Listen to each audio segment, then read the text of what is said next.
Good afternoon.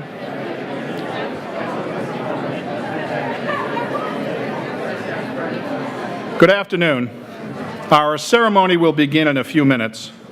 For the comfort and enjoyment of all our guests, we ask that you now turn off all cell phones, pagers, and radios. Thank you. Ladies and gentlemen, please join me in welcoming the 2013 recipient of the Chancellor's Medal for Distinguished Service, carrying the university mace and leading our campus's processions for the final time, Dr. Judith O'Keene.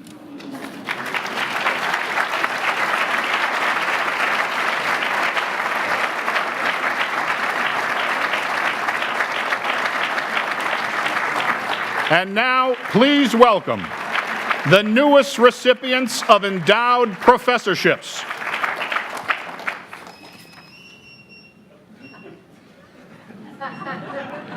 Please also welcome our named professors and the distinguished leadership of our campus.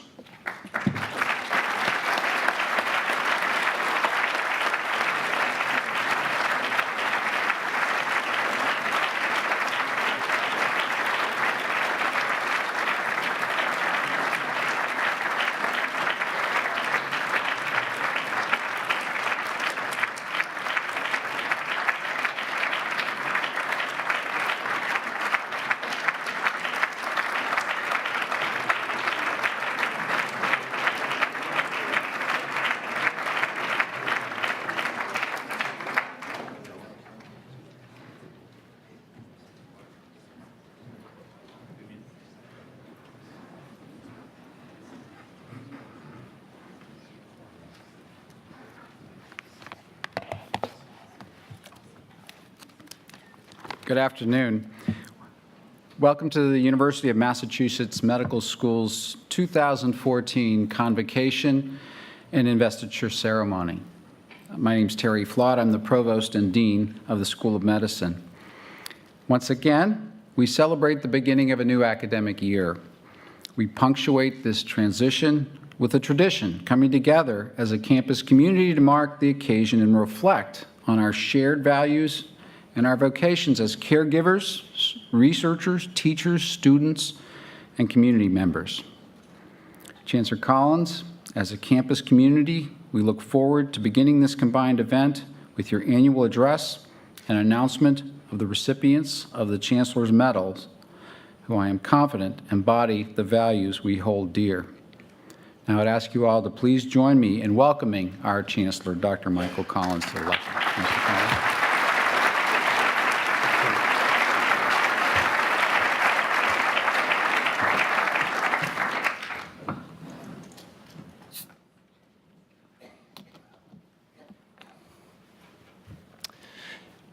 As we began this academic year, a time for new beginnings, two things happened to me that had never occurred before. In fact, if you were to ask most people who know me if these things could or would occur, they would assure you that it was not possible.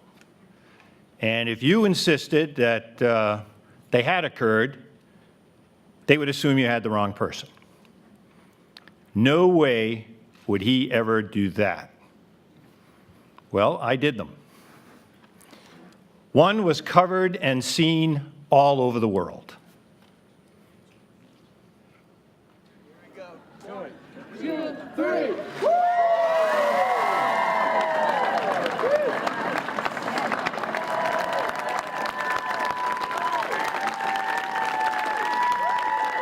Four first-year medical students surrounded by their classmates dropped a bucket of ice-filled water over my head.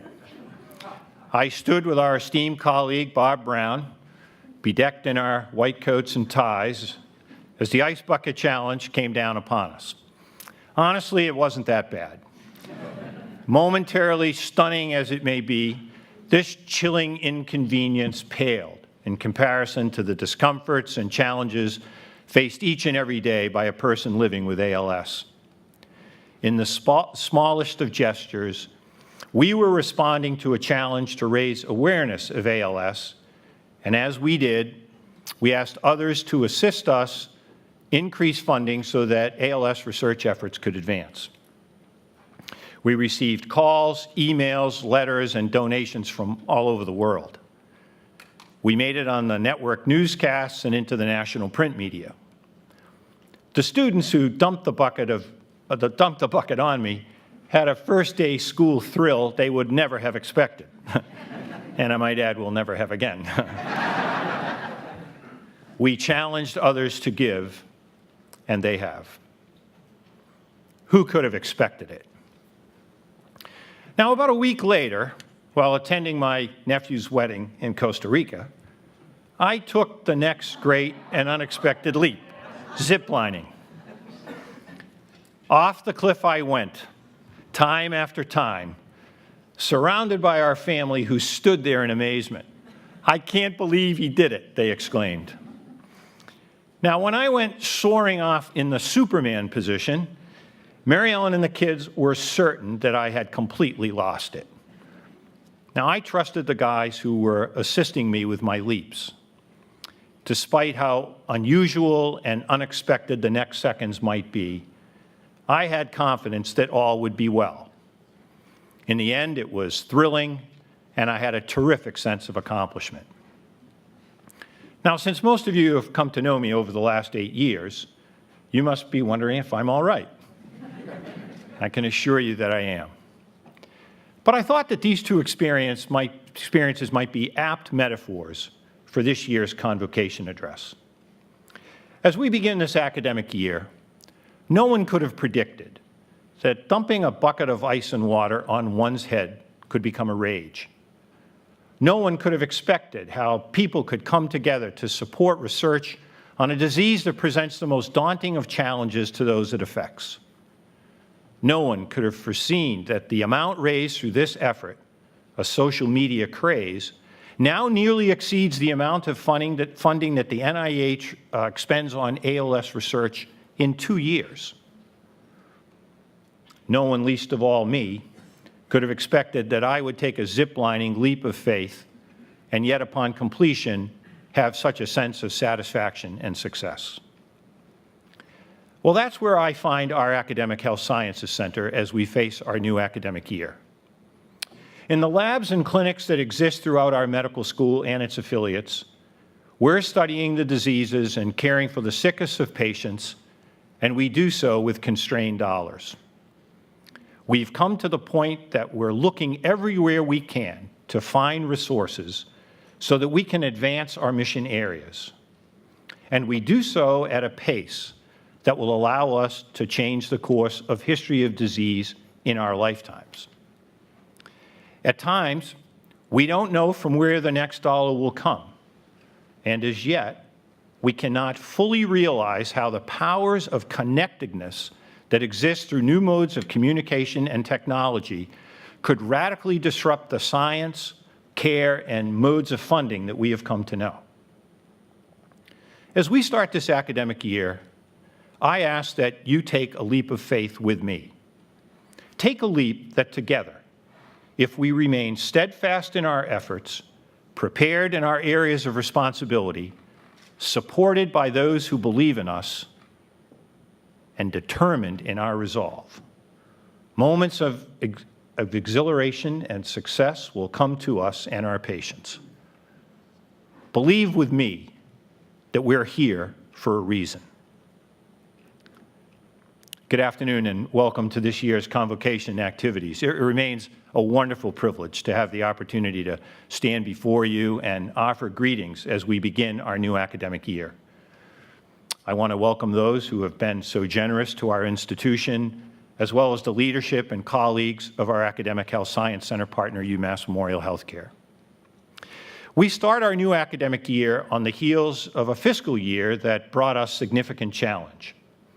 Yet we continue to attract outstanding learners to our 3 schools and residency training programs. Over the past few weeks, I've had the opportunity to meet with many of our first-year medical students. We should be encouraged by their enthusiasm, altruism, commitment, and passion. We continue to celebrate the great gift that is our faculty. Our staff throughout the institution leads by their example and has redoubled its commitment in furtherance of our mission. Our campus community is an important component of a great university where collaboration has become the standard. We are centered in a community that respects what we do and supports us in our efforts to chart a bright future. We should take great pride in the accomplishments of those who graduated last spring. Our alumni are making an enormous difference throughout the Commonwealth, the nation, and the world. The university has had another terrific year. The legislature and administration have responded to the leadership of our president and have continued to increase its investment in the university. Further, we have just completed a life science strategic planning effort across the entire university. This blueprint for action will serve us well as we further our efforts to collaborate within the university and take the important next steps to partner with others as we foster a life sciences ecosystem that impacts the economic well-being of our region. An invigorated collegial spirit continues throughout Commonwealth Medicine and Mass Biologics of the University of Massachusetts Medical School. Recently, we have taken responsibility for the operations of the Massachusetts Accelerator for Biomanufacturing in Fall River, which from here forward will be known and operated as Mass Biologics South Coast. Together, we care for and about those greatest in need of that caring, all the while fostering scientific inquiry at the leading edge. We are the University of Massachusetts Medical School, passionate, proud, principled. As we begin this academic year, I'd like to celebrate the many accomplishments of our faculty. This university is privileged to have in its midst a dedicated and committed faculty. You see, the heart and mind of a great university lies within its faculty. Our students are the beneficiaries of their intellect and wisdom. The broader world sees great benefit from their scholarly works and innovative discoveries. On our campus, collegiality and collaboration abound. For our world, the good works of our faculty are without boundary. Over this past year, we have had the good fortune to recruit 196 outstanding faculty to our campus community. The academic and clinical accomplishments that our new faculty bring to our campus will serve us well into the future. It's a delight to welcome all who are new to our faculty. I'm especially pleased to recognize those on our faculty who have been our colleagues and who this academic year have received confirmation from our university that we wish them to spend their academic careers with us. When our university awards tenure to a faculty member, it chooses to establish a lifelong academic relationship with that committed scholar. The rigorous tenure decisions, reached after much scrutiny and a most thorough process, acknowledge outstanding accomplishment in teaching, scholarship, and service to our campus and the wider academic community. It's a privilege to recognize those members of our faculty who were awarded tenure this past year. Samuel Baer, Charles Emerson, Guangping Gao, Matthew Gunas, Gene King, Sean Ryder, and Hong Zhang. Those faculty who are here with us this afternoon, would you please rise and be recognized?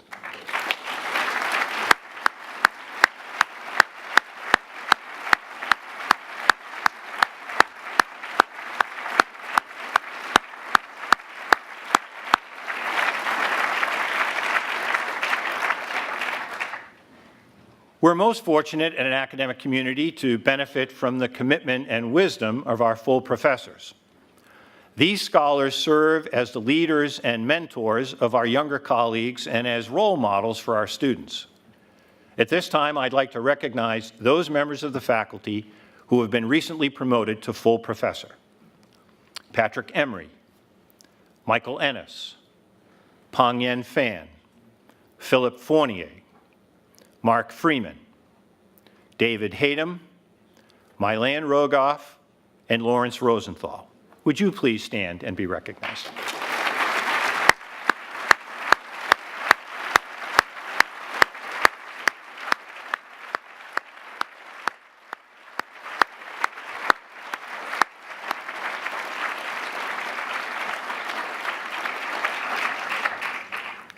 You know, it's hard to believe that this is the 5th year at Convocation that I've had the privilege to present the Chancellor's Medals. I'm pleased that recognition of our faculty has become a welcomed and celebrated event as we begin each academic year.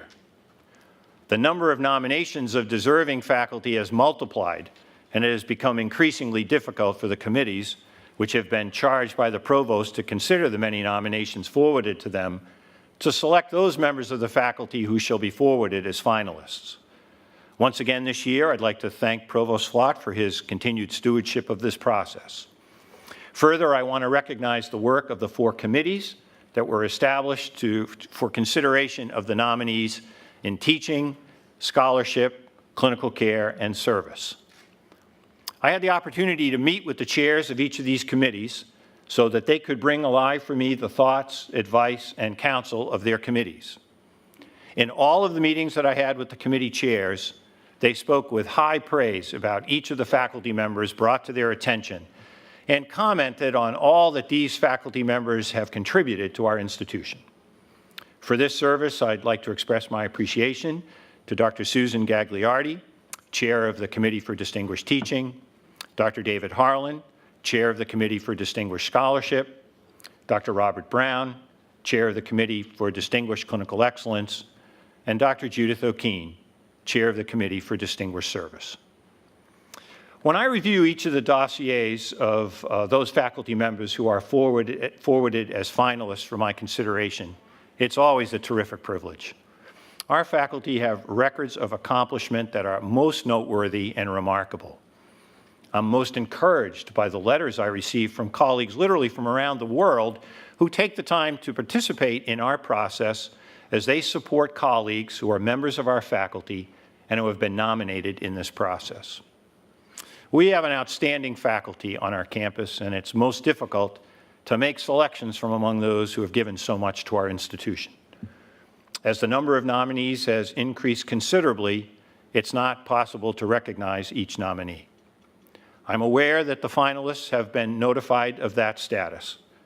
Please know that all members of the faculty who were nominated have my sincere appreciation for all that they have done to make our institution among the finest in academic medicine. As education remains the promise of a great university campus and teaching its foundation, I shall again this year begin the series of medal presentations with the Medal for Distinguished Teaching. It's a wonderful privilege to recognize an innovative, erudite, renowned, enthusiastic master teacher who is beloved as an educator and mentor, and who is authentic, gifted, humble, and patient. Please join me in recognizing the recipient of the Chancellor's Medal for Distinguished Teaching, Dr. David Clive.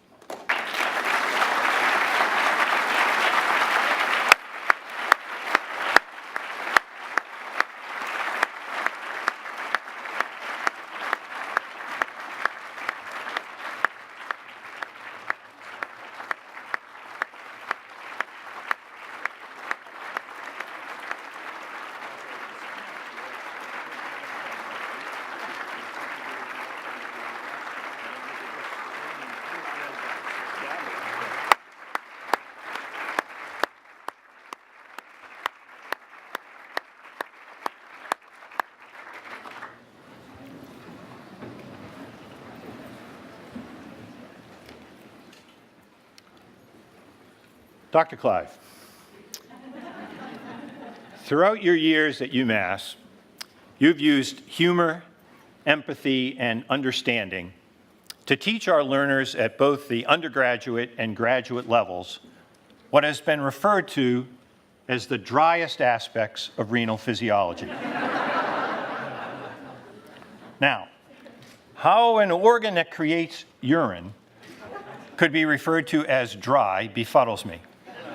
Yet you have taken the teaching of the complexities of this organ to a superior level. Reportedly, you went into nephrology because it was the subject that confused you the most. Now you help our learners to keep kidney math straight as you make renal physiology straightforward. Year after year, our students have recognized you with their awards for teaching. In fact, your teaching awards, like red and white cells that are leaked from the membranes of diseased kidneys, are too numerous to count. Described as sensitive, warm, and approachable, your down-to-earth teaching style that eschews any scholarly pretension, when mixed with self-deprecating humor and compassion, has allowed you to bring the joy of medicine to students, residents, and colleagues alike. Many have drawn on their experience with you as motivators during the challenging times of their careers. The profound of love, caring for, and devotion to your patients quickly engages your students with an ease and style that readily fosters their love of medicine. When describing your distinguished career, it has been said, Dr. Clive is the kind of physician that every patient wants to care for them, and every student and resident wants to learn from.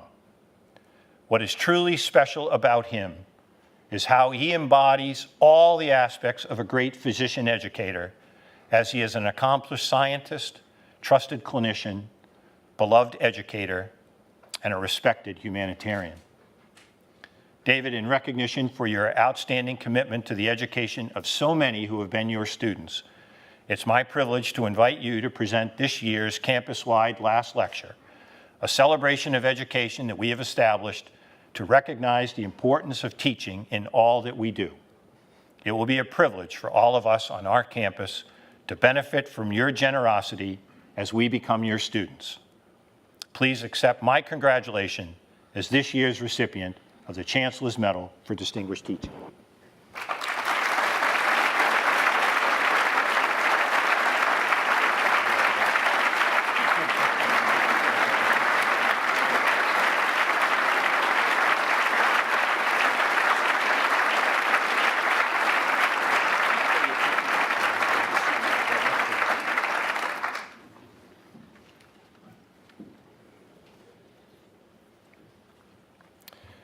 Scholarship brings special distinction to our campus. Our faculty are held in high esteem, and their scholarly works are recognized for the important contribution they make to science.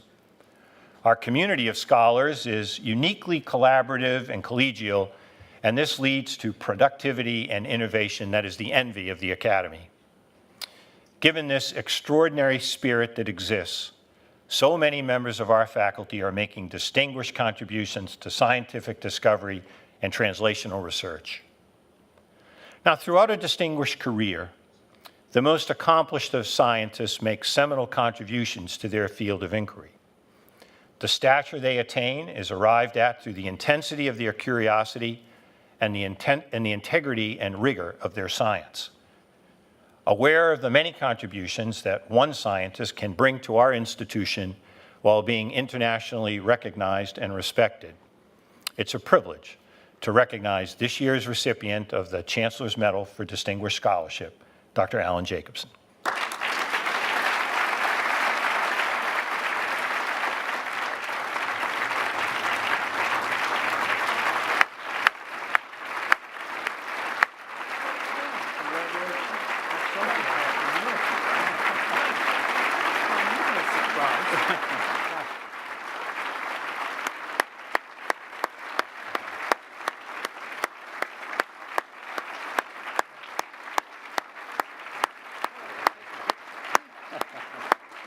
There, I'll take your picture.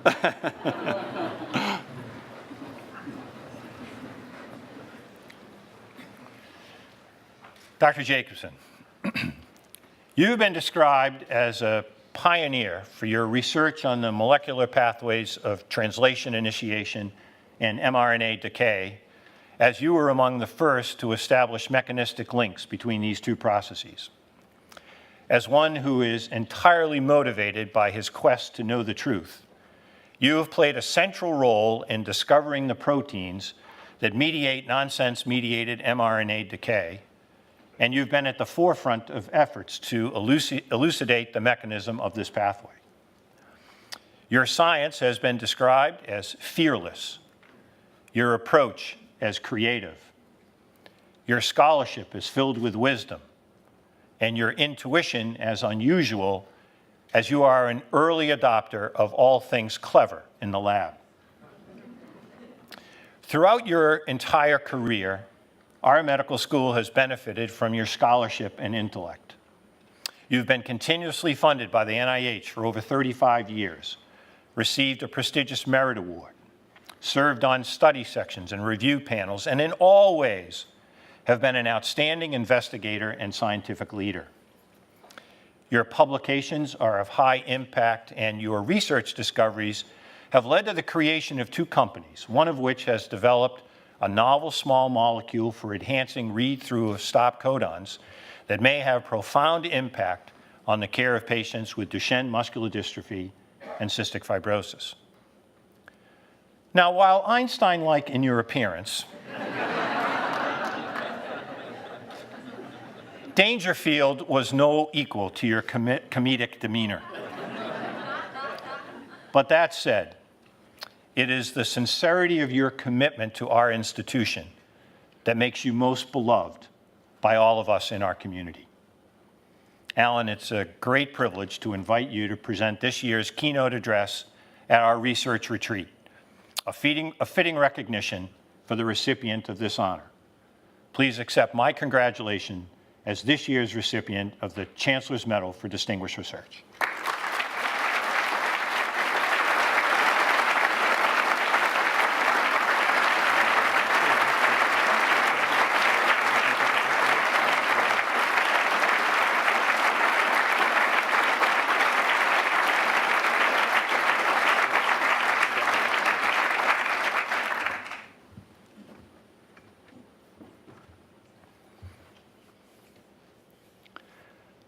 The Medal for Distinguished Clinical Excellence recognizes a candidate's clinical care during the period of the nominee's association with our institution.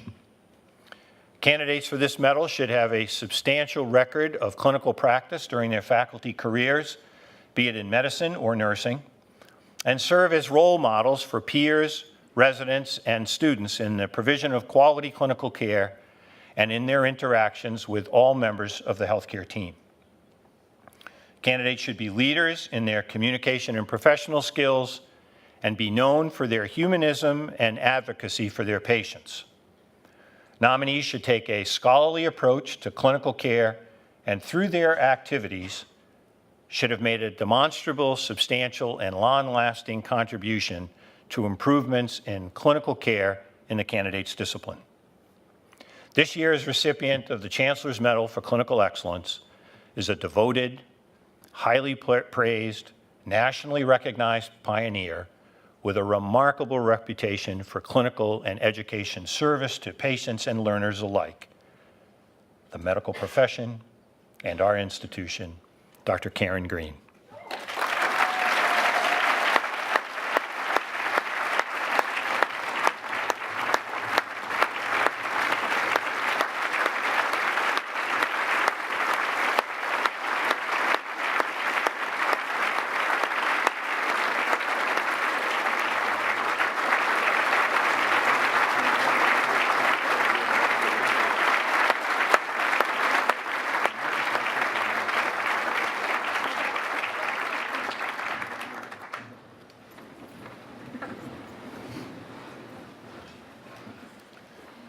Dr. Green, you've been described as a physician who helps her patients to appreciate the miracle and grace of their pregnancies.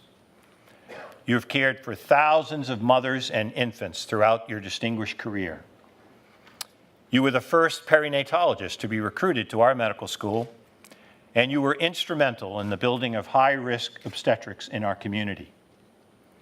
Known as a bridge builder, your professional instincts and influence have been felt throughout our region. At UMass, you were a forerunner in the care of HIV patients, leading several HIV multi-center studies, and you made a major impact on the treatment of substance abuse in pregnancy. Colleagues have been impressed with your commitment to providing your patients with the highest quality of clinical care while recognizing the importance of clinical research to better understand disease and to ultimately develop treatments and preventions. Described as among the first to believe in the practice of team science, you were instrumental to our institution's success in defining timing of transmission of HIV and developing nevirapine for use in pregnant women.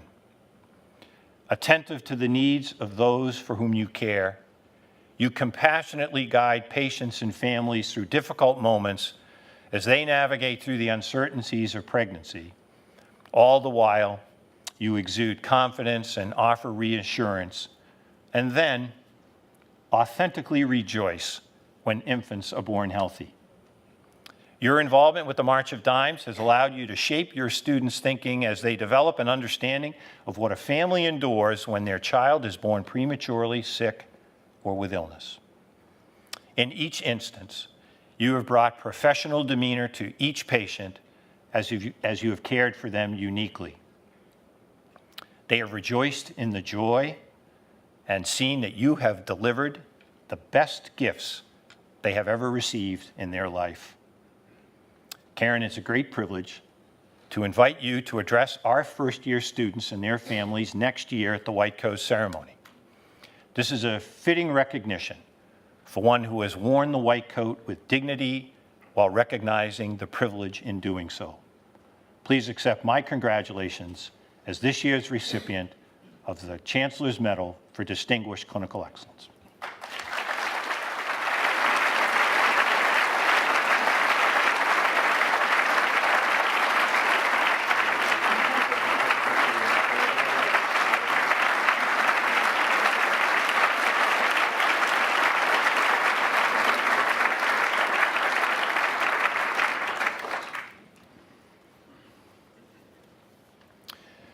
Making demonstrable, substantial, and long-lasting contributions to our campus community and beyond is an exemplary commitment made by so many of our faculty. It's fitting then that we recognize a career-long commitment of service when we celebrate the legacy of our faculty, and in this instance, one faculty member who has received the acclaim of others through their commitment to such a high ideal. This year, it's a distinct privilege to recognize a devoted, loyal, committed, engaged leader whose career-long service to our institution is unique in its breadth, reach, and long-lasting impact. Please join me in recognizing this year's recipient of the Chancellor's Medal for Distinguished Service, Dr. Michelle Pugnier.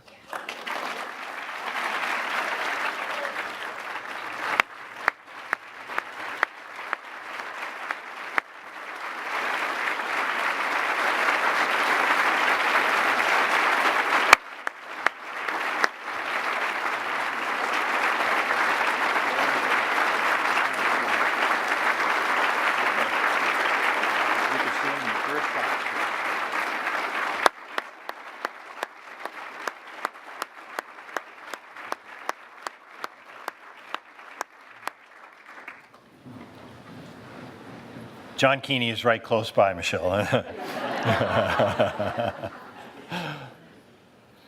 Dr. Pugnier, you are a tireless advocate for medical education. You have a singular focus and respect for our learners. You have led our institution's development and implementation of a nationally recognized linked curriculum. And whether it be through pedagogical practice or curricular content, you have been the conductor of a symphony of educators as each year they engage, guide, mentor our students to the fulfillment of the commitments of the obligations of their medical oath, as they educate those who come behind us in our profession. You have been described as a champion for maintaining our educational content and process at the highest standard. You are an ardent believer in the importance of interprofessional engagement throughout the education of our learners. You are a student of innovation and an early adopter of models of engaged learning, such as the establishment of learning communities and community engagement that have so well served our educational environment. Undaunted by process or critical review, you have been the principal architect of our recent accreditation efforts. In so doing, you have brought learners and faculty together to access and demonstrate the best practices of an educational institution. Together with your guidance, we have reviewed critically our practices and demonstrated to our peers the quality of our educational offerings. You are a community builder on campus and in our region. You have brought the Academy into the local medical society and have deftly developed trusting relationships that have cloaked the town with the gown. Your leadership has had its global reach and commitment. For over a decade, each year you have brought service learning to our students and faculty as you have organized a trip to the Dominican Republic. Through imagination, strong will, and compassion, you have shown by example to our students the privilege of caring for others. And while so doing, you have brought dignity to those who are less fortunate and in need of care and compassion. Michelle, it's my privilege to invite you to carry the mace at formal university functions throughout the year. At the conclusion of today's ceremony, I shall ask Dr. Judith O'Keene, last year's recipient of the Chancellor's Medal for Distinguished Service, to present the mace to you. As the standard bearer for our faculty, this position of prominence is well deserved for one who has given such outstanding service to our university throughout a distinguished career. Please accept my congratulations as this year's recipient of the Chancellor's Medal for Distinguished Service.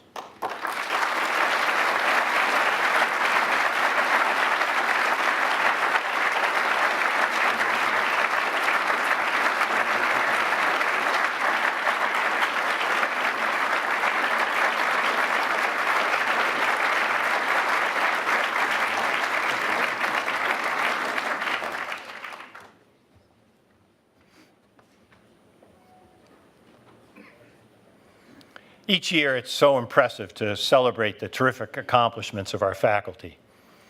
Our medical school is highly regarded by so many because our faculty who fulfill their academic pursuits at our institution excel at doing so. Congratulations to those we have recognized and will invest later today. Last year, we expended considerable effort on two planning initiatives: the development of a university-wide life sciences strategic plan, and the creation of a successor strategic plan for our Academic Health Sciences Center. In the university-wide initiative, colleagues from across the university came together to create and endorse three overarching strategic goals while defining a number of accompanying strategic objectives. These goals and objectives build on and are an outgrowth of the successes of the initial system-wide life sciences planning process that was conducted in 2007 and 2008. In this successor planning document, the Life Sciences Task Force has deliberately created a university-driven strategic framework, the basic elements of which can and will be pursued through coordinated and targeted instruments and structural improvements at the university level. The Life Sciences Task Force's strategic goals promote the university's central role in strengthening the Commonwealth's global leadership position in the life sciences by implementing targeted initiatives that develop a talent ecosystem to encourage interconnectedness among all stakeholders, ensure the highest educational quality at all levels, and enable UMass graduates to find success in the state's innovation economy. Foster an innovative and collaborative complementary research enterprise that will enhance the breadth, depth, and scope and impact of the university's R&D efforts, and position the UMass campuses as hubs of industry engagement, technological innovation, and regional development that drive the Commonwealth's innovation ecosystem across all regions of the state. As the report states, the UMass Life Sciences Task Force endeavored to offer a vision and articulate a value proposition through the development of the university-wide life sciences strategic plan. The strategic goals and objectives outlined in the document were developed within a framework of shared investment, strategic alignment, and mutual benefit, as well as founded upon a clear recognition that the continued success of the university's life sciences enterprise will be dependent upon and inextricably linked to the continued success of the Massachusetts life sciences community. As the initial strategic planning process powerfully demonstrated, it's critically important, both for the university and the Commonwealth, to align priorities and align strategies between the state's public university, state government, and other key constituencies.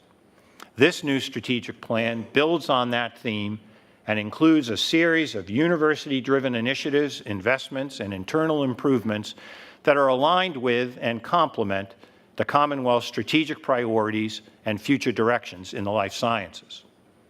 In this model of shared strategic partnership, the university's life sciences investments can be fully leveraged through targeted support from key external partners, thereby maximizing the benefit to and impact on the broader life sciences ecosystem in Massachusetts. Implementation efforts will begin shortly to address the many recommendations in the report. Our campus will continue to play an essential role as we collaborate with colleagues from across the university as we develop talent, conduct research, and engage externally in statewide innovation efforts. So too on our campus, we've been working throughout the last academic year in partnership with our health system to develop an academic health sciences center strategic plan. That plan, which will soon be completed, has crafted 4 strategic goals and 4 strategy enabling goals. From 2014 to 2020, we will continue our endeavors to maintain our status as a premier academic medical center by focusing on 2 main areas. First, we will build on our core mission strengths in education, research, and healthcare delivery by adopting strategies that enhance our capabilities for highly integrated and collaborative work. The goals in these strategies are to identify, design, and implement initiatives that promote working effectively across multiple specialty areas. Second, we will focus on specific enabling strategies to help enhance our mission strengths. These enabling strategies include effective utilization of information technologies in all aspects of our joint enterprise, development and implementation of strategies to attract and retain our top talent, effective and efficient integration of critical services, and enhancement of our comprehensive cancer strategy. A tremendous amount of effort was expended as we met, discussed, debated, and drafted our strategic plan. The conversations were at times charged. So it should be. The end result is a document that represents the reality of where we find ourselves as an academic health sciences center. The real effort's about to begin as we convene groups to consider each of the goals and work concertedly with our health system partner to develop implementation plans, set timeframes for goal achievement, and effectively monitor our progress with defined metrics and outcome measures. The strategic plan is a living document. Perhaps with its acceptance and implementation, we may need a leap of faith by some. Consider that we've created a plan that will serve us well as a roadmap for our actions throughout the remainder of the decade. Should our efforts require the plan be modified, we'll take that action as we proceed. Our entire community is welcome to participate in our implementation efforts and to critique our actions, comment on our successes, and to address our shortcomings as we move into the future in fulfillment of our mission and vision.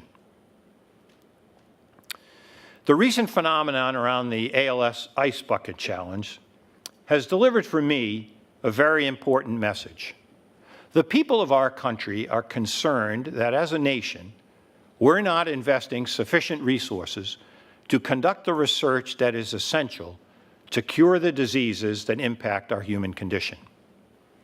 Time after time, as the phenomenon spread across the land, people approached me to talk about the acceptance of the challenge. As they did, they recounted for me a story about a person they knew who was affected by ALS. There was a care and compassion that was profound. There was a determination that was fierce. There was a conviction that was sincere. They asked questions. Are we doing enough as a nation to cure ALS? Are we making progress to find a cure? Why isn't there more funding to support biomedical research? Who is responsible for the decline in funding you speak about?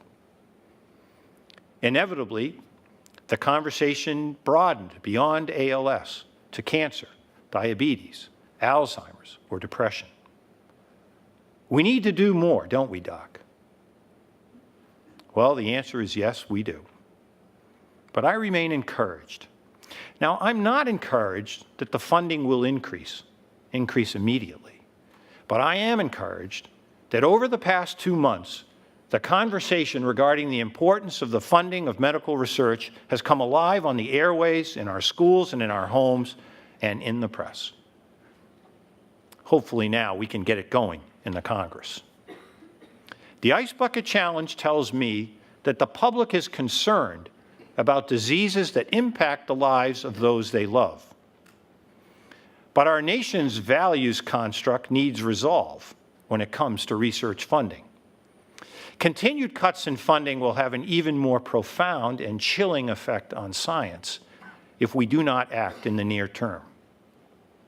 We're at the forefront of discovery, and we need to continue to make investments to assure that as a nation, we remain on the leading edge of investment and innovation. This is no time to continue the retreat. In a recent Boston Globe editorial, the headline read, "Funding of scientific research needs boost, not gimmicks." It commented that as the 2014 congressional elections approach, federal funding for scientific research should be a hot topic.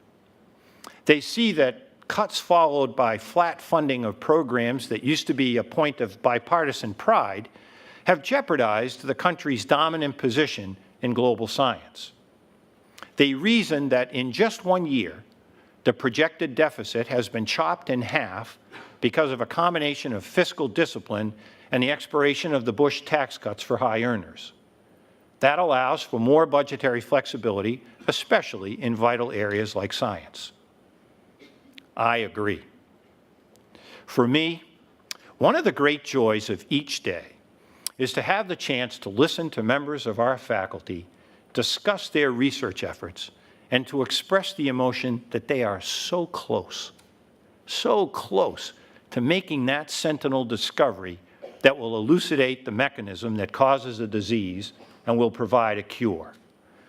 There is a sincerity in their determination and resolve in their actions. But they need support. They need our government. They need support from our governments both at the state and federal levels, and from those in our university who are in the position to provide additional funding to our institution so that we may make advances that change the course of history of disease. It shouldn't take a bucket of ice water over the head or a leap of faith to get those in positions of leadership to make the investments in science that we need to find the cures that our patients so desperately want and need. The American research enterprise is the finest in the world. We know what it will take to keep it so. Now is the time to be true to our nation's values construct and increase our nation's investment in research. We must do more as well. Throughout the coming academic year, we will conclude our planning for a comprehensive campaign, a fundraising effort that will join the other campuses in the university in an effort to raise monies that will likely result in a goal university-wide of $1 billion. This will represent the largest development effort in the university's history. As we ask others to increase their support of our efforts, we'll need to expand resources and energies of our own to develop new friends of the university as we cultivate and steward those who have been generous to us in the past. Such a campaign could be transformative in so many ways. Now, I've heard the members of the faculty state that they'd like to participate in these efforts. We will be tapping into this reservoir of good faith and ask all to join with our administrative leadership and development team as we work to establish a campaign goal, recruit volunteers who will guide and advise the campaign effort, and will collaborate with the other campuses of the university in our messaging and communications around this fundraising effort. Together with our university colleagues, we'll be making the case that your UMass gift works. It's my expectation that in the spring of this year, we will announce the undertaking of a comprehensive campaign that over a 7-year period will bring much-needed resources to our campus. So as you can see, the agenda for the year is ambitious. We have strategic plans to implement, advocacy efforts to conduct, fundraising to undertake, and all the while, we must remain true to our tripartite mission of education, research, and patient care. There's much to do, and I believe that we are fortunate to be together as the present-day stewards of our campus to do it. Like David Clive, we can enliven our commitment to teaching as we fulfill our oath-filled obligations to educate those who come behind us in our professions. Like Alan Jacobson, we can amplify our efforts in science as we fulfill the pledge to those who fund our efforts as we study, innovate, and create with every fabric of our being. Like Karen Green, we can dedicate ourselves to those for whom we care as we fulfill the tenets that brought us to our professions as we realize the privilege it is to care for our patients. Like Michelle Pugnair, we can commit our every action in service to others as we fulfill our roles as integral members of a community that is committed to the well-being of those in need. A few months ago, I saw a piece on the news where a young boy, Hunter, who wanted to increase awareness of the effects of cerebral palsy, carried his younger brother, Braden, for 40 miles. Hundreds of people supported him during the walk that went from Temperance to the University of Michigan. This disease awareness effort did not catch on like the Ice Bucket Challenge, but at the time, it struck me as a selfless act of kindness and brotherly love. When they interviewed the boys, the older brother spoke of his love for his little brother and commented on the inspiration he receives each and every day from him. When the younger boy spoke, he commented on how proud he was of his older brother and stated quite emphatically, "I'm just like the other kids. The only difference is walking." A CBS commentator noted, "Hunter carried Braden, but Braden lifted Hunter." As we start this academic year, it's my hope that we can carry each other, and while doing so, provide the lift each of us needs to be our best every day. If times get a little tough, remember, you can challenge another to help you, assuming you are willing to dump a bucket of ice water on your head. All the while, let us take a leap of faith together as we know that UMass Medical School is here for a reason.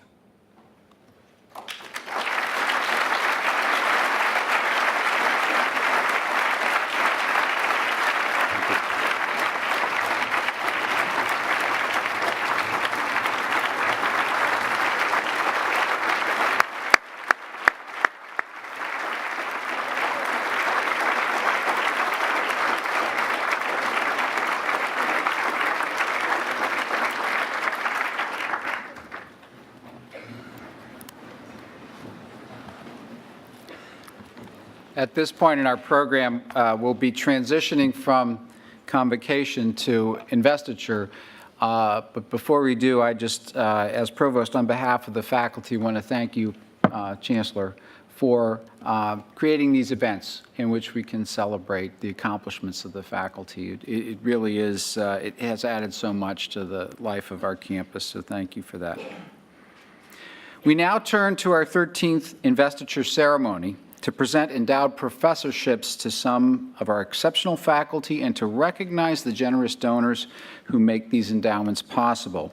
Ceremonies like this one underscore the growth, maturity, and success of the Commonwealth's only public medical school.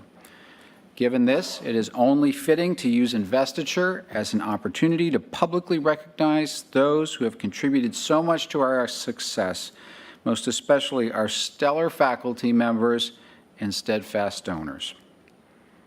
As we well know, education, biomedical research, and patient care are all team games.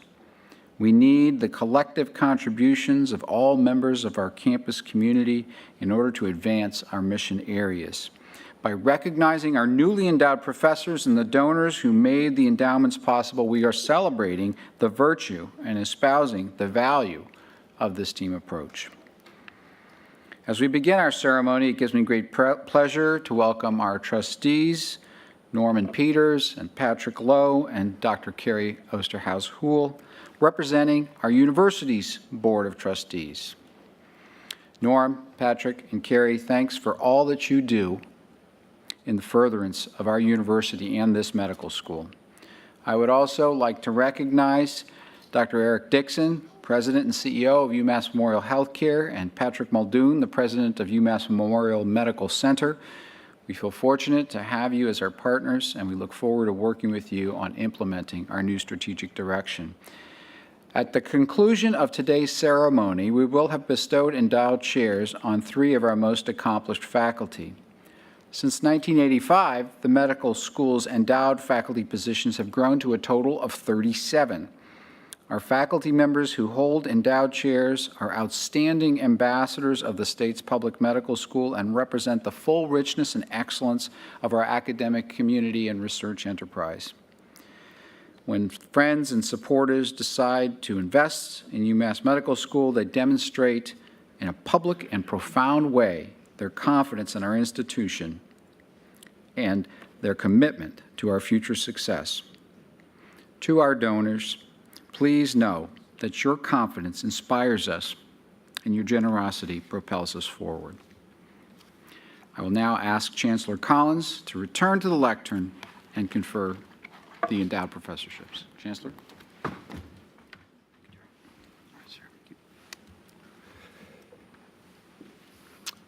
To begin, I'm delighted to invest Tiffany Moore-Simas as the Joy McCann Professor for Women in Medicine. Dr. Moore-Simas and Dr. Judy O'Keene, would you please come forward?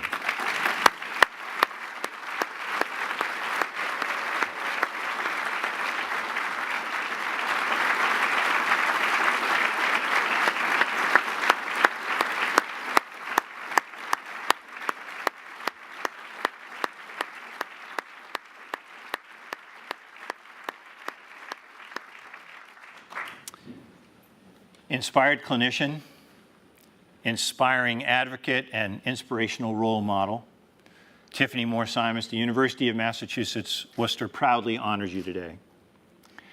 The professional responsibilities of a physician are many, but outside the clinic, few are as profound or gratifying as the role of mentor. The commitment of a doctor to help guide the career of another fulfills the obligations of our oath, establishes the continuity of the profession, extends the reach of a wise and experienced hand, and perhaps most of all, provides opportunities to a colleague that otherwise might go unrealized. To guide the career of those entering is a great gift and a greater privilege. Tiffany Moore-Simas, it's with gratitude for your commitment to the betterment of your colleagues that we name you the next Joy McCann Professor for Women in Medicine. Established at UMass Medical School in 2005 by an endowment from the Joy McCann Foundation, this professorship identifies female faculty leadership in medical education, research, patient care, and community service.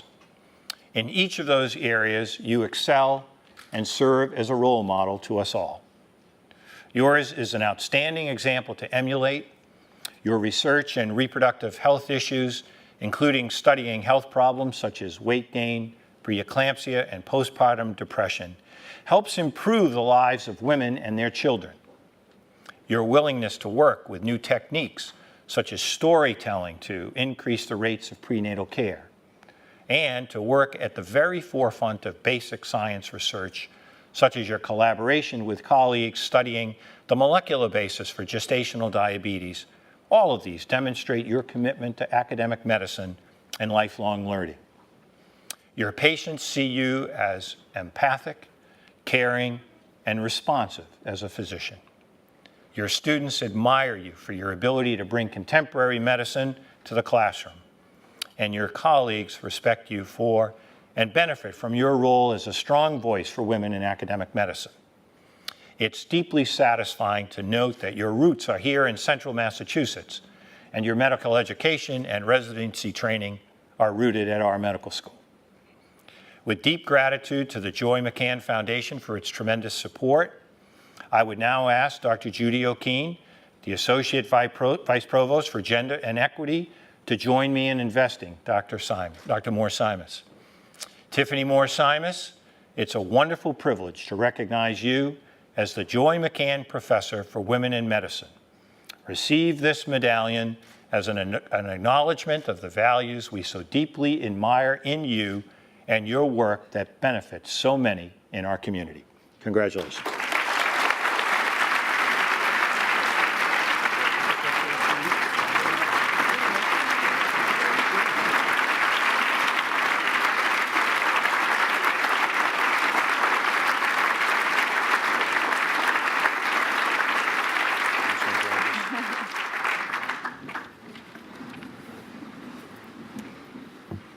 Chancellor Collins, Dean Flott, Drs. Dixon and Muldoon, members of the Joy McCann Foundation and Selection Committee, esteemed mentors, colleagues, faculty, trainees and students, and of course, family and friends.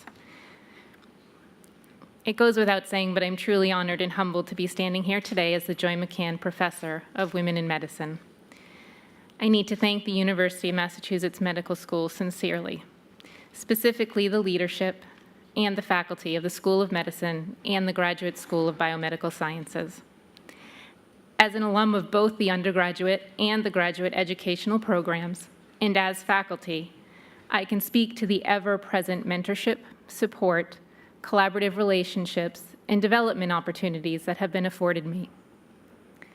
Although this professorship is now associated with my name, it really belongs to every faculty member here that has guided and assisted me in my academic and clinical pursuits, especially my many cherished advisors and mentors, including Drs. Thorndike, O'Keene, Felice, Rizal, Covera, Weinreb, Crawford, Johnson, and Kane.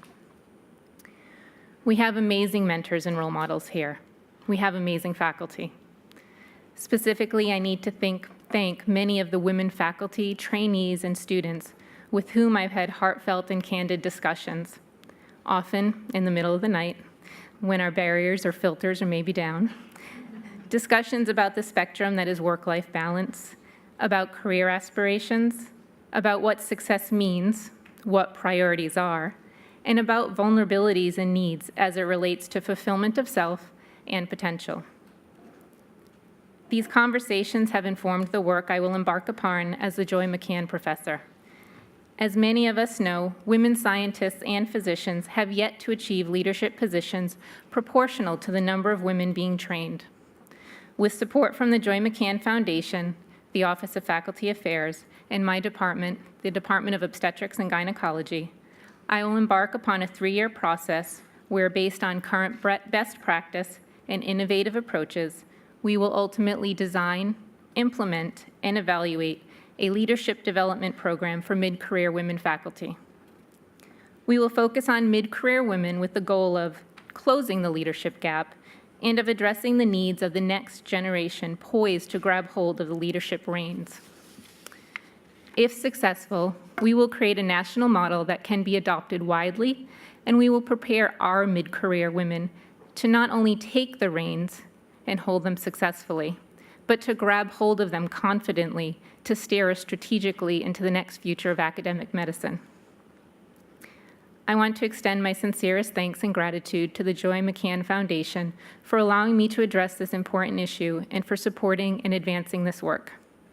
Finally, as a woman in medicine and as a representative of women in medicine, I would be remiss if I didn't take this opportunity to thank my most ardent supporters, my family. My mother and father were role models of hard work, unconditional love, and unwavering support. And they raised a family in which those qualities are continuously perpetuated and passed on through generations. My husband, Brett, is a true life partner with Herculean patience, understanding, and adaptability. He completes me and is an amazing father to our children, John Edwin and Elizabeth Catherine, standing in the aisle. My sweet Jack and Lily bring everything into perspective. They order and reorder my priorities appropriately and regularly. I am thankful beyond measure for this amazing honor and for the opportunities to use it to give back to an institution that has given to and invested so much in me. Thank you.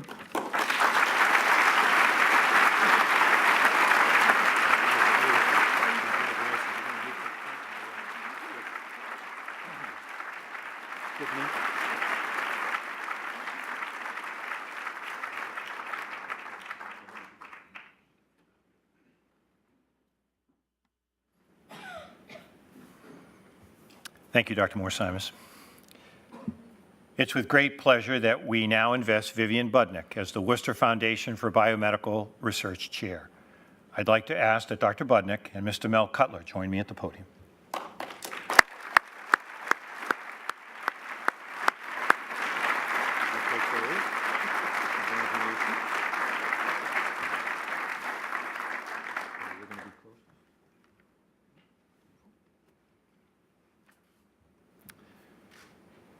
A researcher of the highest renown, a collaborator held in highest regard, and a mentor who has earned the highest respect. Vivian Budnick, the University of Massachusetts Worcester proudly honors you today. It's altogether fitting that an endowed chair at UMass Medical School, named for one of the most influential research centers of the 20th century, should have as its first appointee a scientist with the imagination, vision, and fire for discovery as you, Dr. Budnick.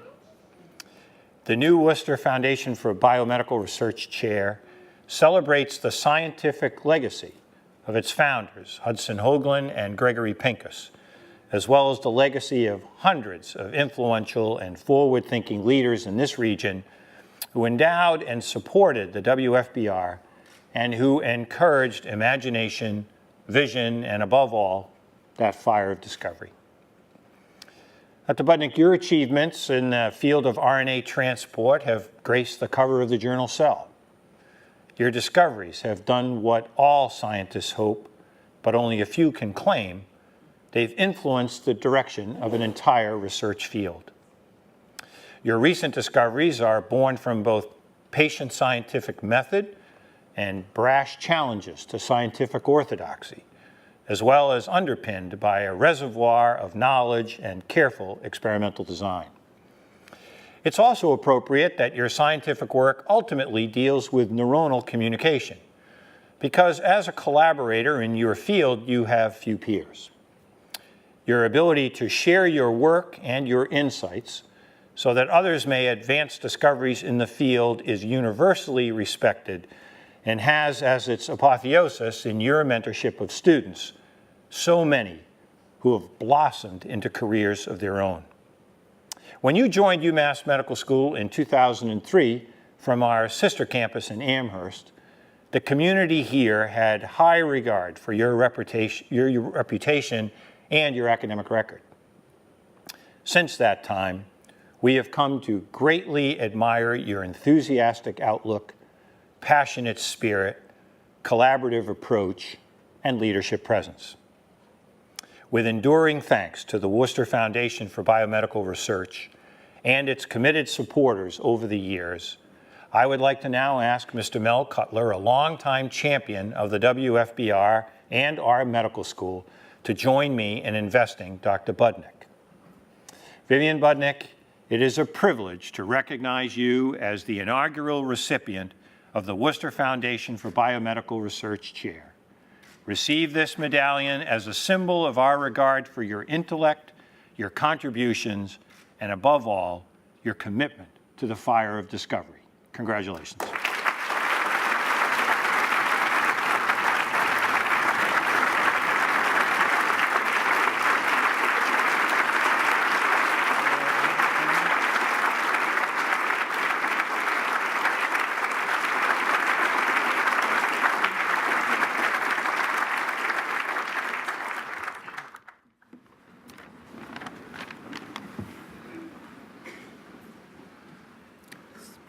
I am deeply honored to become the first chair of the Worcester Foundation for Biomedical Research. I would like to thank Chancellor Collins, Dean Flood, the scientific director of the Worcester Foundation, Thoreau Peterson, the Board of Trustees, and the generous donors that have made this award possible. For me, this award has meaning at many levels. It perhaps represents a recognition by my colleagues and the institution of my passion for doing basic science to unravel the mysteries of the brain, that besides contributing to knowledge of how the brain works, is also leading to unexpected insights into disease. However, it also represents, for me, a recognition that in order to fuel the development of strategies to overcome human suffering, we require a continuum of discoveries at many levels, from understanding fundamental mechanisms that are common to all living cells and organisms, such as RNA in the worm, to the development of technology that allow us to detect and manipulate the essence of life, to the use of this knowledge to generate treatments for disease. It is only through empowering this entire continuum with all its parts and through partnerships at all levels of this continuum that we will be able to generate the innovation required to cure diseases such as ALS or Alzheimer's. Most notably, this award represents the extraordinary conditions at UMass that UMass has brought to fuel discovery and innovation by fostering interdisciplinary collaborations, open information exchange, and an inspiring intellectual environment. It seems like it was just yesterday when I arrived to this country from Chile for graduate school, scared as a single parent of my 2.5-year-old, trying to escape from a horrible dictatorship, because not only I had a passion for doing science, but also I wanted my child to grow with a free mind. So as I received this award, I feel humble, because I accept this honor with full recognition that my work and my life would not be what it has become with all the people and an environment that has supported me at every step of the way. Kalpana White and Eve Marder at Brandeis, who made it possible for me to be both a good parent and to succeed in graduate school, far from my native country. Melissa Moore, who has enhanced my ability to discover by order of magnitudes with her awesome open mind, her collaborative spirit, and her humanity. Thoreau Peterson, who through his deep knowledge and wisdom gave us the courage to pursue these weird observations that ultimately led to breaking an important dogma in cell biology. My colleagues in neurobiology and other departments, who not only have brought about inspiration and excitement about the scientific quest, but also supported me and my lab with zeal as I was trying to overcome my battle with breast cancers in the first years when I joined UMass Medical School. Steve Reppert, who gave me the first opportunity to develop leadership in a superb environment. My students and trainees who have trusted my guidance and have worked tirelessly to get the work done. And the many others that every day keep supporting me and challenging me and telling me the unvarnished truth. encourage me to grow into the best I can be. As I try to overcome the bumps on the road. So I received this award with a profound awareness that this award is not just a recognition of my passion for doing science. It is also, to a great extent, a reflection of your efforts and your support. Gracias.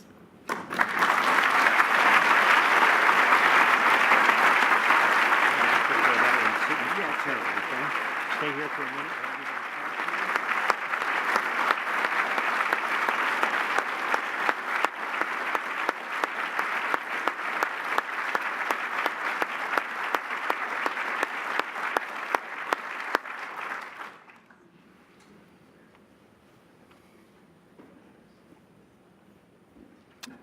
Thank you very much, Dr. Budnick.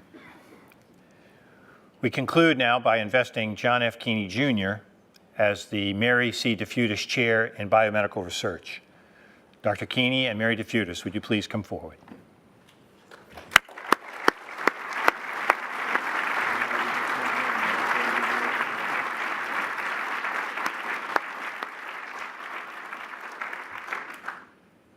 Prodigious scholar, compassionate caregiver, and esteemed colleague, John F. Keeney, Jr., the University of Massachusetts, Worcester proudly honors you today. A native of Massachusetts, you are a product of the state's renowned academic medicine community, and now a clinical and academic leader at the state's public medical school. With the initials JFK, you are indeed made in Massachusetts. You've noted that since you were a boy, you've loved to solve problems. It's only fitting, then, that you have dedicated yourself to solving one of the most urgent public health challenges of our time, vascular disease. A physician scientist in the truest sense of the term, you exhibit the greatest ideals of both professions. You are intellectually curious, but scientifically rigorous. Clinically objective, but emotionally invested. A lifelong learner and a born teacher. A mentor and a mentee, a doer and a leader. These characteristics allow you to move seamlessly between the lab bench and the exam room, where discoveries and diagnoses in one can lead to breakthroughs in the other. The dynamic interplay between your research pursuits and clinical responsibilities has proven to be fertile ground for a research career spanning 2 decades that has contributed more than 200 original peer-reviewed papers. Your pioneering studies into mitochondrial biogenesis and endothelial phenotype, and more recently the gene NOX4 and its relationship to vascular homeostasis, have positioned you at the forefront of vascular cell biology and the field of signal transduction, and earned you the coveted post of cardiovascular editor of the New England Journal of Medicine. Dr.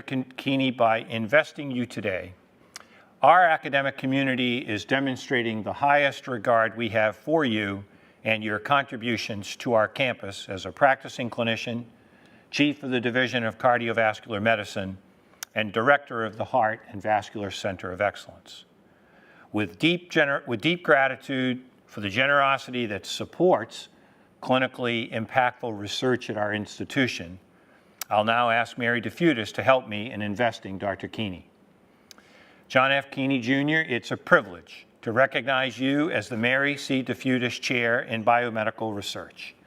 Receive this medallion as a high honor and an acknowledgement of the impact of your contributions to our understanding of vascular disease. Congratulations.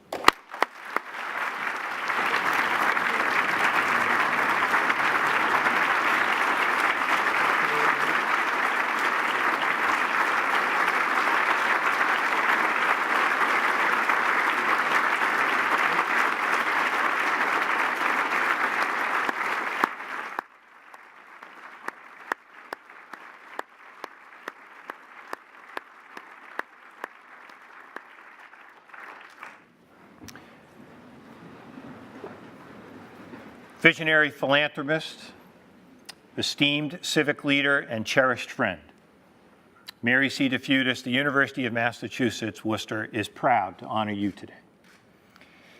In a world where self-interest too often trumps the public good, you trumpet the virtue of living for others. Civic-minded, service-oriented, and personally invested, you are driven each day to enrich the vibrancy of this city's cultural offerings, to ensure the effectiveness of this city's community and charitable services, to enhance the impact of this city's academic and healthcare organizations, and to encourage the empowerment of this city's citizenry. You proudly admit that Worcester has shaped you. We proudly acknowledge that you have shaped Worcester.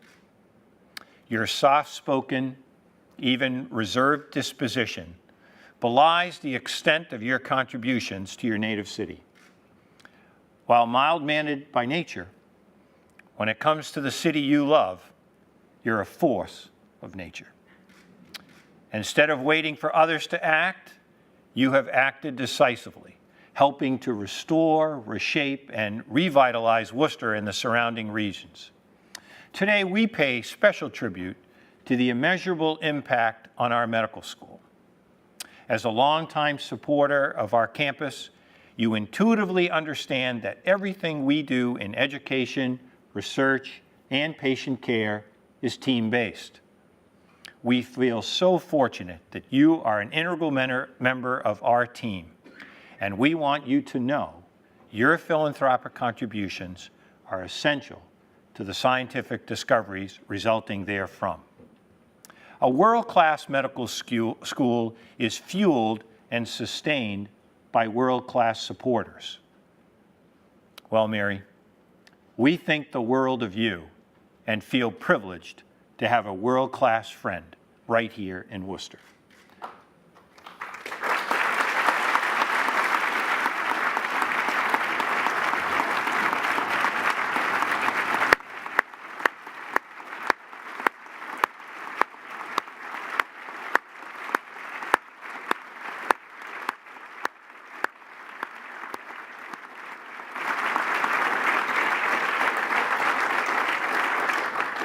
On behalf of a graceful institution, please know that we are profoundly grateful for your most generous and steadfast support, which will allow Dr. Keeney, through his work, to carry forward your example of living for others.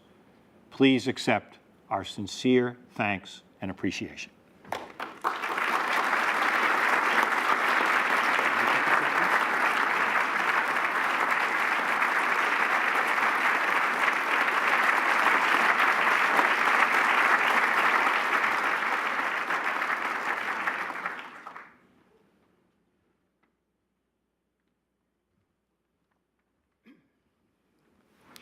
Thank you, Chancellor Collins, for the overly kind introduction.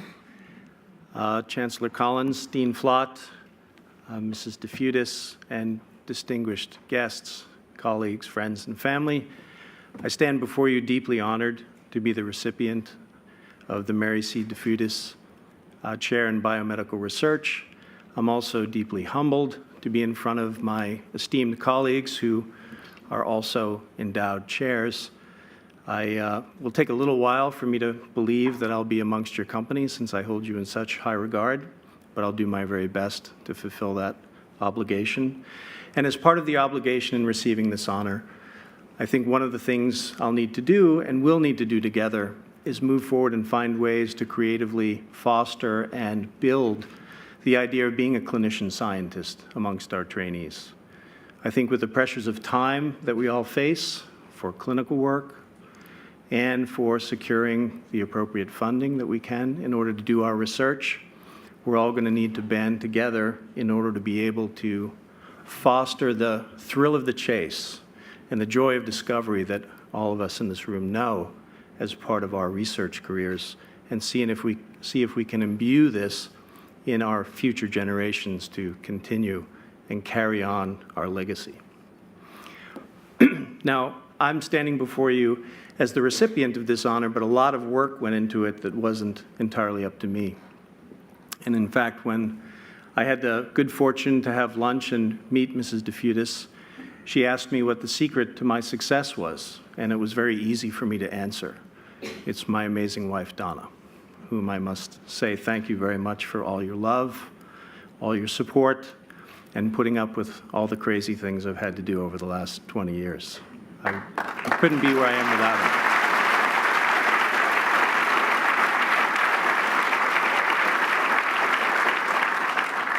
I'm blessed with two great sons who had to put up with the late nights, early mornings, being away and having to shovel the driveway while I'm not in town because I'm away giving a lecture.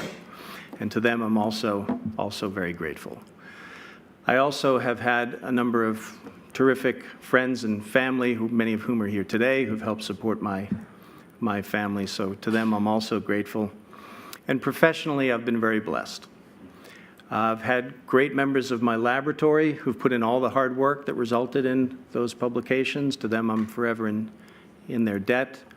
And they've helped inspire me to be better and do what I can to promote scientific discovery.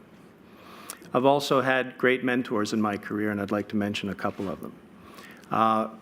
Early on in my career, I happened to work with Joe Lascalzo, who's now at Brigham and Women's Hospital.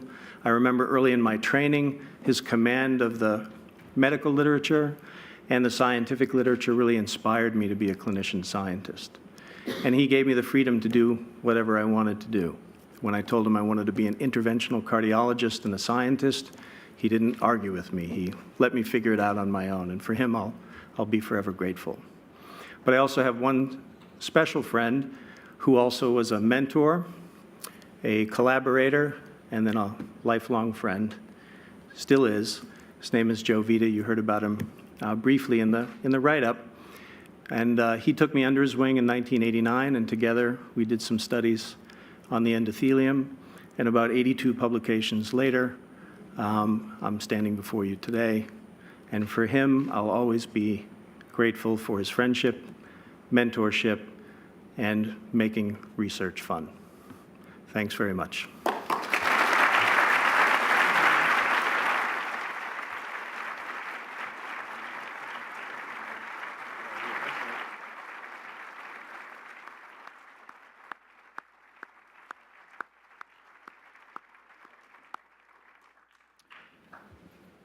Dr. Moore-Simus, Dr. Budnick, and Dr. Keeney join a growing number of named professorships at our medical school. These faculty members represent the best of our academic community, which is defined by a collaborative spirit and characterized by individuals who excel in their endeavors, whether focused on education, research, or patient care. It gives me great pleasure to recognize our named professors who are seated in the audience. I'm going to ask that each one of them stand when I call their name and turn and face the audience and remain standing until all have been called. And I'd like to ask all of you to please hold your applause until we get to the end. Dr. Demetrius E.M. Litwin, the Harry Haydack Professor in Surgery. Dr. Terrence R. Flott, the Celia and Isaac Haydack Professor of Medical Education. Dr. Robert W. Finberg, the Richard M. Haydack Professor of Medicine. Dr. Anthony J. Rothschild, the Irving S. and Betty Brudnick Chair in Psychiatry. Dr. David M. Harlan, the William and Doris Krupp Professor of Medicine. Dr. George B. Whitman, the George F. Booth Chair in Basic Sciences. Dr. Melissa J. Moore, the Eleanor Eustace Farrington Chair in Cancer Research. Dr. David C. Ayers, the Arthur M. Pappas Chair in Orthopedics. Dr. Roger Day Davis, the H. Arthur Smith Chair in Cancer Research. Dr. Theru Peterson, the Vitold Arnett Professor of Cell Biology. Dr. Jeremy Lubin, the David J. Freelander Professor of AIDS Research. Dr. Alan S. Jacobson, the Gerald L. Haydack, MD, and Zelda S. Haydack Professor of Cell Biology. Dr. Michael R. Green, the Lambie and Sarah Adams Chair in Genetic Research. Dr. Judith K. O'Keen, the Barbara Helen Smith Chair in Preventive and Behavioral Medicine. Dr. Stephen M. Reppert, the Higgins Family Professor in Neuroscience. Dr. Ira S. O'Keen, the David J. and Barbara D. Milliken Professor of Preventive Cardiology. Dr. C. Robert Matthews, the Arthur F. and Helen P. Koskinis Professor in Biochemistry and Molecular Pharmacology. Dr. Craig C. Mello, the Blaise University Professor in Molecular Medicine. Dr. Jean A. Frazier, the Robert M. and Shirley S. Siff Chair in Autism. Dr. Tiffany A. Moore-Simas, the Joy McCann Professor for Women in Medicine. Dr. Michael P. Check, the Isidore and Fanny Foxman Chair in Medical Research. Dr. Victor R. Ambrose, the Silverman Chair in Natural Sciences. Dr. Guangping Gao, the Penelope Booth Chair in Biomedical Research. Dr. John F. Keeney, the Mary C. DeFutis Chair in Biomedical Research. Dr. Katerina I. Kiefer, the Melvin S. and Sandra L. Cutler Chair in Biomedical Research. Dr. Dale L. Greiner, the Dr. Eileen L. Berman and Stanley I. Berman Foundation Chair in Biomedical Research. Dr. Ellen M. Gravelisi, the Miles J. McDonough Chair in Rheumatology. Dr. Sylvia Corvera, the Endowed Chair in Diabetes Research. Dr. Vivian Budnick, the Worcester Foundation for Biomedical Research Chair. Congratulations to all of you and welcome this evening.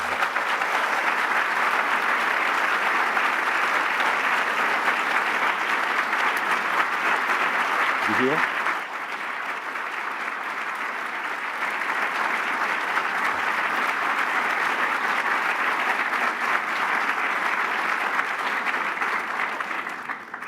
And I'm told that Dr. Jerry Gervitz is here. Jerry, are you here? He left. Oh, there he is. There he is.